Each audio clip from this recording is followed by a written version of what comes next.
Carta aos Gálatas, capítulo 1. Saudação. Eu, Paulo, escrevo esta carta.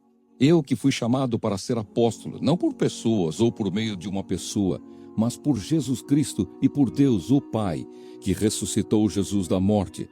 Todos os irmãos que estão aqui comigo mandam saudações às igrejas da Galácia. Que a graça e a paz de Deus, o nosso Pai, e do Senhor Jesus Cristo estejam com vocês. Em obediência à vontade do nosso Deus e Pai, Cristo se entregou para ser morto a fim de tirar os nossos pecados e assim nos livrar deste mundo mau. A Deus seja a glória para todos sempre. Amém. O outro evangelho. Estou muito admirado com vocês, pois estão abandonando tão depressa aquele que os chamou por meio da graça de Cristo e estão aceitando outro evangelho. Na verdade, não existe outro evangelho, porém eu falo assim porque há algumas pessoas que estão perturbando vocês, querendo mudar o evangelho de Cristo. Mas se alguém, mesmo que sejamos nós ou um anjo do céu, anunciar a vocês um evangelho diferente daquele que temos anunciado, que seja amaldiçoado. Pois já dissemos antes e repetimos, se alguém anunciar um evangelho diferente daquele que vocês aceitaram, que essa pessoa seja amaldiçoada. Por acaso eu procuro a aprovação das pessoas? Não. O que eu quero é a aprovação de Deus. Será que agora estou querendo agradar as pessoas? Se estivesse, eu não seria servo de Cristo. Como Paulo se tornou apóstolo? Meus irmãos, eu afirmo a vocês que o evangelho que eu anuncio não é uma invenção humana. Eu não o recebi de ninguém e ninguém o ensinou a mim, mas foi o próprio Jesus Cristo que o revelou para mim. Vocês ouviram falar de como eu costumava agir quando praticava a religião dos judeus. Sabem como eu perseguia sem dó nem piedade a igreja de Deus e fazia tudo para destruí-la. Quando praticava essa religião, eu estava mais adiantado do que a maioria dos meus patrícios da minha idade e seguia com mais zelo do que eles as tradições dos meus antepassados. Porém, Deus, na sua graça, me escolheu antes mesmo de eu nascer e me chamou para servi-lo. E quando ele resolveu revelar para mim o seu filho, a fim de que eu anunciasse aos não-judeus a boa notícia a respeito dele, eu não fui pedir conselhos a ninguém, e também não fui até Jerusalém para falar com aqueles que eram apóstolos antes de mim. Pelo contrário, fui para a região da Arábia e depois voltei para Damasco. 3 anos depois, fui até Jerusalém para pedir informações a Pedro e fiquei 2 semanas com ele. E não falei com nenhum outro apóstolo, a não ser com Tiago, irmão do Senhor. O que estou escrevendo a vocês é verdade. Deus sabe que não estou mentindo. Depois fui para as regiões da Síria e da Cilícia. Durante esse tempo, as pessoas das igrejas da Judeia não me conheciam pessoalmente. Elas somente tinham ouvido o que outros diziam. Aquele que antes nos perseguia está anunciando agora a fé que no passado tentava destruir. E louvavam a Deus por minha causa. Carta aos Gálatas, capítulo 2. Paulo e os outros apóstolos. 14 anos depois, eu voltei para Jerusalém com Barnabé e levei Tito comigo. Voltei para lá porque Deus me revelou que eu devia fazer isso. Ali, numa reunião particular com os líderes da igreja, eu expliquei a eles a mensagem do evangelho que anuncio aos não-judeus. Eu não queria que o trabalho que tinha feito e estava fazendo fosse um trabalho perdido. Tito estava comigo, mas ele não foi obrigado a circuncidar-se, embora ele não seja judeu. Porém, alguns tinham se juntado ao nosso grupo, fazendo de conta que eram irmãos da fé e queriam circuncidá-lo.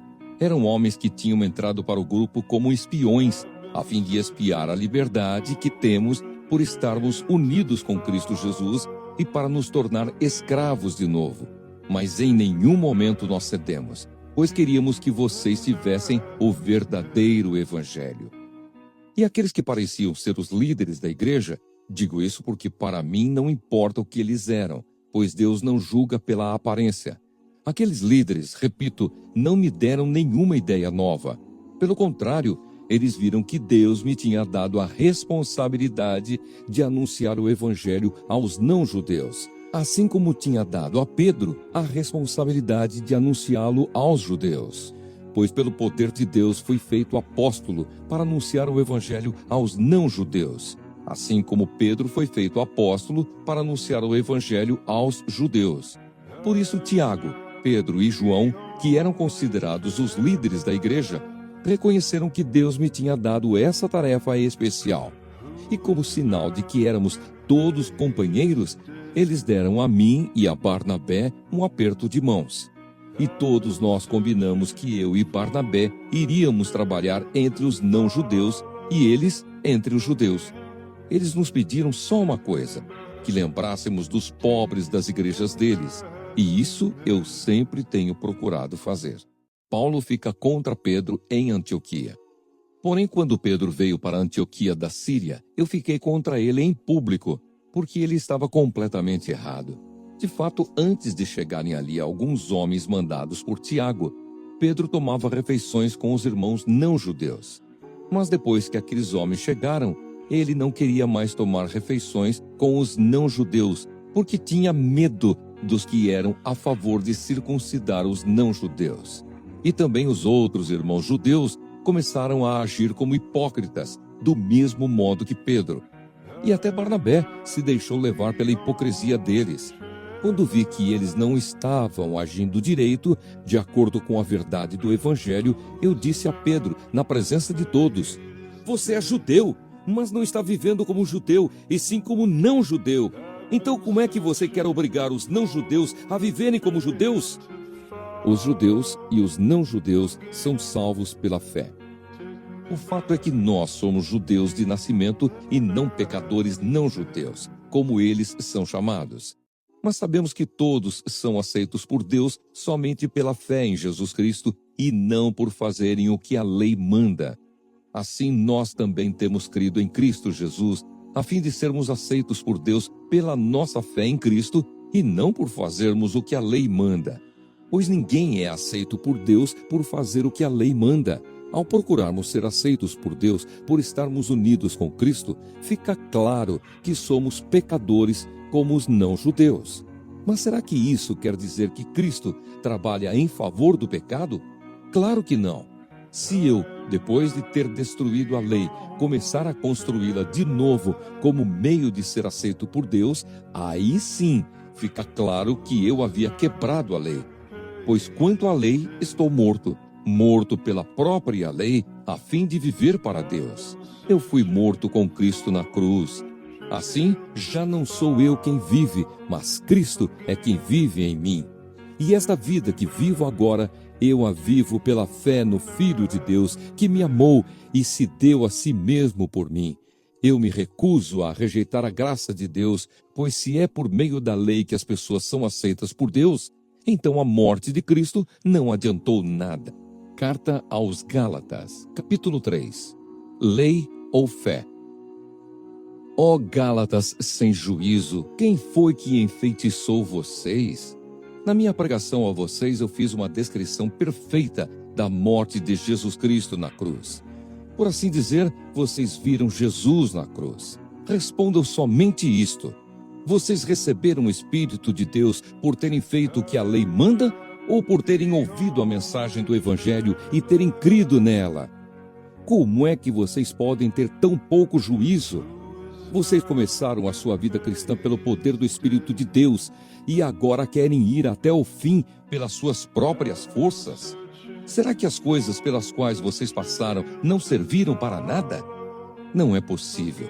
Será que quando Deus dá o seu Espírito e faz milagres entre vocês, é porque vocês fazem o que a lei manda? Não será que é porque vocês ouvem a mensagem e creem nela? Lembrem do que as Escrituras Sagradas dizem a respeito de Abraão. Ele creu em Deus e por isso Deus o aceitou.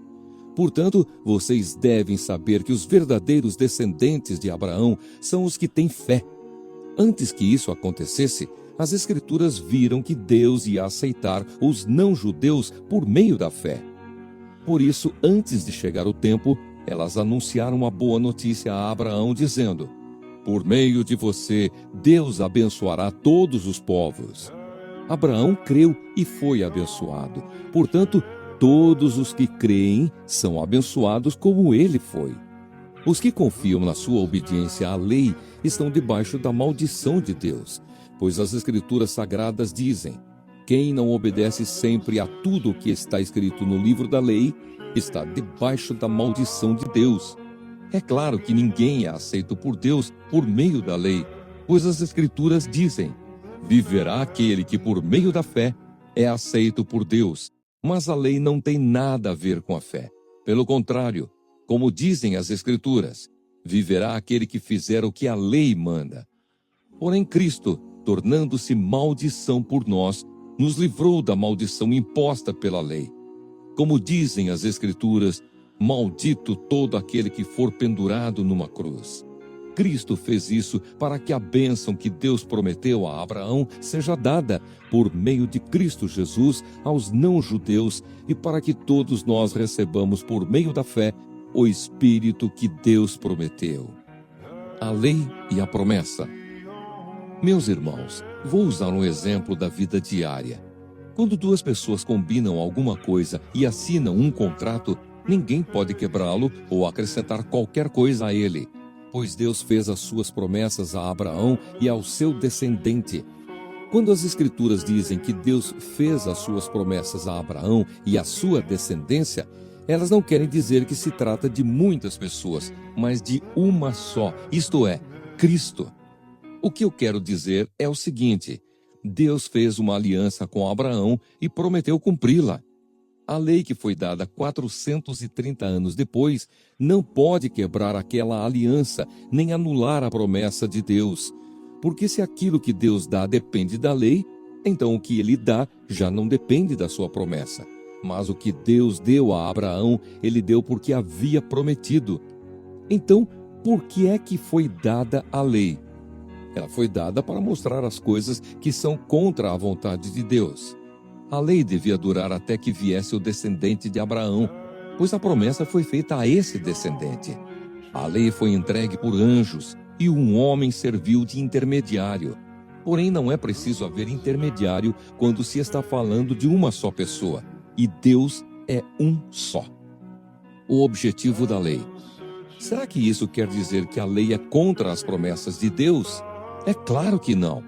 Porque se tivesse sido dada uma lei que pudesse dar vida às pessoas, então elas seriam aceitas por Deus por obedecerem a ela.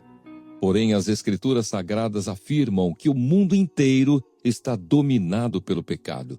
E isso para que as pessoas que creem recebam o que Deus promete aos que têm fé em Jesus Cristo. Mas antes que chegasse o tempo da fé, nós éramos prisioneiros da lei até que fosse revelada a fé que devia vir. Assim a lei ficou tomando conta de nós até que Cristo viesse para podermos ser aceitos por Deus por meio da fé. Agora que chegou o tempo da fé, não precisamos mais da lei para tomar conta de nós. Pois por meio da fé em Cristo Jesus, todos vocês são filhos de Deus. Porque vocês foram batizados para ficarem unidos com Cristo e assim se revestiram com as qualidades do próprio Cristo. Desse modo, não existe diferença entre judeus e não-judeus, entre escravos e pessoas livres, entre homens e mulheres. Todos vocês são um só por estarem unidos com Cristo Jesus. E já que vocês pertencem a Cristo, então são descendentes de Abraão e receberão aquilo que Deus prometeu. Carta aos Gálatas, capítulo 4.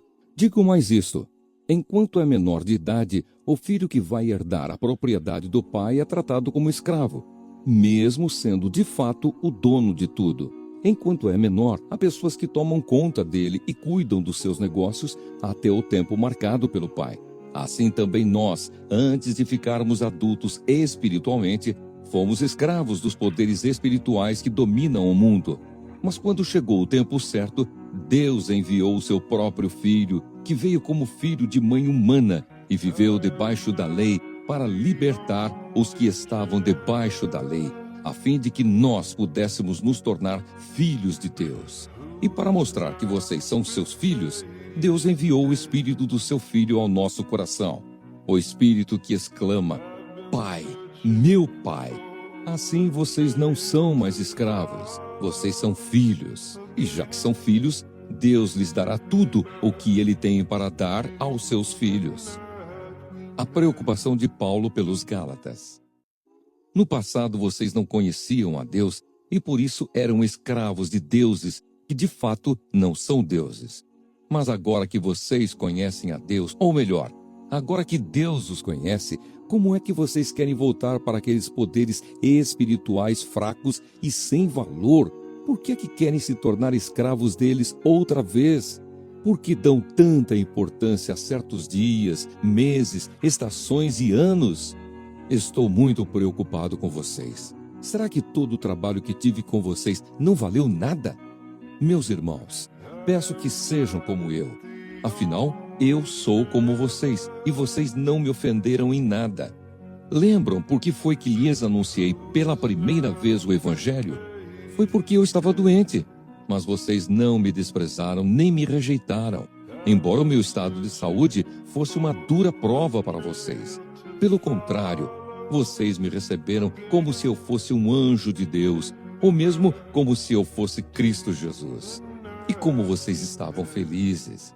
Eu posso afirmar que, se pudessem, vocês teriam arrancado seus próprios olhos para me dar. O que foi que aconteceu? Será que agora, por ter dito a verdade, eu me tornei inimigo de vocês? Esses homens mostram grande interesse por vocês, mas a intenção deles não é boa. O que eles querem é separar vocês de mim, para que vocês sintam por eles o mesmo interesse que eles sentem por vocês. É bom vocês terem um interesse sincero sempre, e não somente quando estou com vocês. Meus queridos filhos, eu estou sofrendo por vocês como uma mulher que tem dores de parto, e continuarei sofrendo até que Cristo esteja vivendo em vocês. Como eu gostaria de estar aí agora para poder falar com vocês de modo diferente. Estou muito preocupado com vocês. Agar e Sara. Vocês que querem estar debaixo da lei, me digam uma coisa. Vocês não estão ouvindo o que a lei diz? Ela diz que Abraão teve 2 filhos, um de uma escrava, Agar, e outro de uma mulher livre, Sara. O filho da escrava foi gerado como todas as crianças são geradas, mas o filho da mulher livre foi gerado por causa da promessa de Deus. Isto serve como um símbolo. As 2 mulheres representam as 2 alianças. Uma aliança é a do Monte Sinai e está representada por Agar. Os que são dessa aliança nascem escravos, pois Agar representa o Monte Sinai na Arábia, e Agar é o símbolo da Jerusalém atual, que é escrava com todo o seu povo.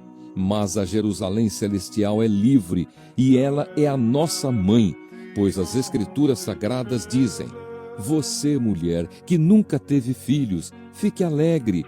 Você que nunca sentiu dores de parto, grite de alegria, pois a mulher abandonada terá mais filhos do que a que mora com o marido. Meus irmãos, vocês são como Isaque, são filhos de Deus por causa da promessa divina. Naquela época, o filho que havia sido gerado como todas as crianças são geradas, perseguiu o que havia sido gerado por causa do Espírito de Deus. E a mesma coisa está acontecendo agora. Mas o que é que as Escrituras Sagradas dizem? Elas dizem: mande embora a escrava e o filho dela, pois o filho da escrava não herdará a propriedade do pai junto com o filho da mulher livre. Portanto, meus irmãos, nós não somos filhos de uma escrava, mas de uma mulher livre. Carta aos Gálatas, capítulo 5. Firmes na liberdade. Cristo nos libertou para que nós sejamos realmente livres. Por isso, continuem firmes como pessoas livres e não se tornem escravos novamente. Prestem atenção. Eu, Paulo, afirmo que se vocês deixarem que os circuncidem, então Cristo não tem nenhum valor para vocês. Repito isto mais uma vez, para qualquer homem que deixar que o circuncidem. Esse homem é obrigado a obedecer a toda a lei. Vocês que querem que Deus os aceite porque obedecem à lei, estão separados de Cristo e não têm a graça de Deus. Mas nós temos a esperança de que Deus nos aceitará, e é isso o que esperamos pelo poder do Espírito de Deus, que age por meio da nossa fé. Pois quando estamos unidos com Cristo Jesus, não faz diferença nenhuma estar ou não estar circuncidado. O que importa é a fé que age por meio do amor. Vocês estavam indo tão bem. Quem convenceu vocês a deixarem de seguir a verdade? É claro que quem os convenceu não foi Deus que os chamou. Como dizem por aí, um pouco de fermento fermenta toda a massa.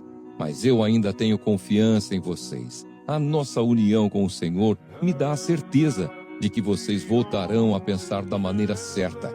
E também tenho certeza de que o homem que está perturbando vocês, seja ele quem for, será castigado por Deus. Porém, irmãos, se é verdade que eu continuo a anunciar que a circuncisão é necessária, por que é que sou perseguido? Se eu anunciasse isso, então a minha pregação a respeito da cruz de Cristo não causaria dificuldade para ninguém. E quanto a esses homens que andam perturbando vocês, eu gostaria que se castrassem de uma vez.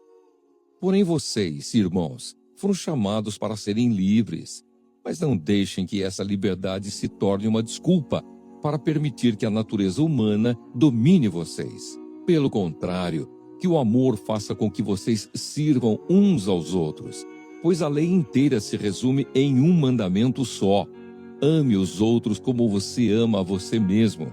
Mas se vocês agem como animais selvagens, ferindo e prejudicando uns aos outros, então cuidado para não acabarem se matando.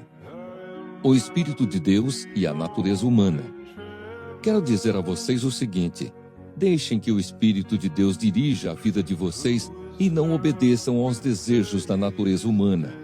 Porque o que a natureza humana quer é contra o que o Espírito quer, e o que o Espírito quer é contra o que a natureza humana quer. Os dois são inimigos e por isso vocês não podem fazer o que vocês querem. Porém, se é o Espírito de Deus que guia vocês, então vocês não estão debaixo da lei. As coisas que a natureza humana produz são bem conhecidas. Elas são a imoralidade sexual, a impureza, as ações indecentes, a adoração de ídolos, as feitiçarias, as inimizades, as brigas, as ciumeiras, os acessos de raiva, a ambição egoísta, a desunião, as divisões, as invejas, as bebedeiras, as farras e outras coisas parecidas com essas. Repito o que já disse: os que fazem essas coisas não receberão o reino de Deus. Mas o Espírito de Deus produz o amor, a alegria, a paz, a paciência, a delicadeza, a bondade, a fidelidade, a humildade e o domínio próprio. E contra essas coisas não existe lei. As pessoas que pertencem a Cristo Jesus crucificaram a natureza humana delas, junto com todas as paixões e desejos dessa natureza. Que o Espírito de Deus, que nos deu a vida, controle também a nossa vida. Nós não devemos ser orgulhosos, nem provocar ninguém, nem ter inveja uns dos outros. Carta aos Gálatas, capítulo 6. Ajudem uns aos outros.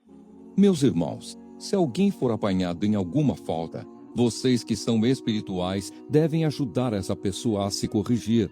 Mas façam isso com humildade e tenham cuidado para que vocês não sejam tentados também.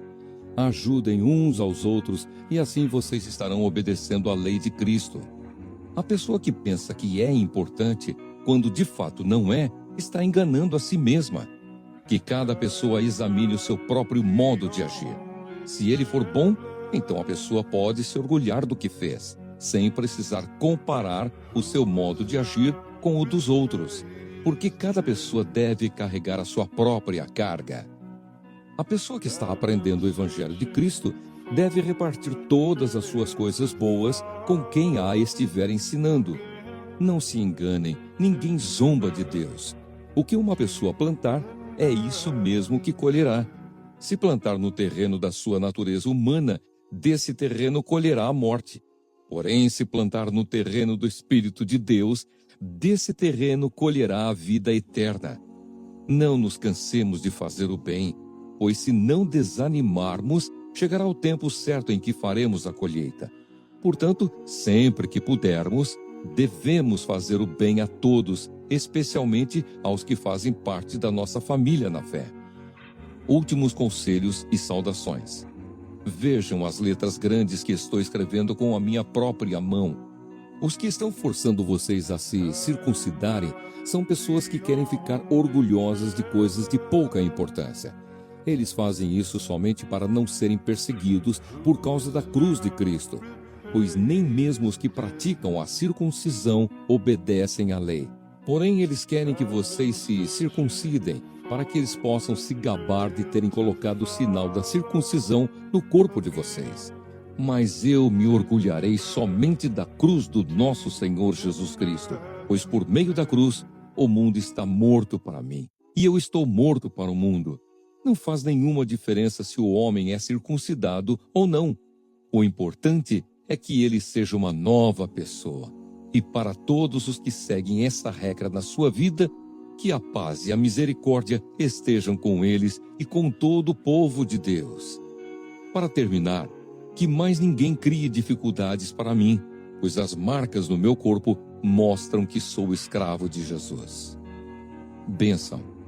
Que a graça do nosso Senhor Jesus Cristo esteja com todos vocês, meus irmãos. Amém.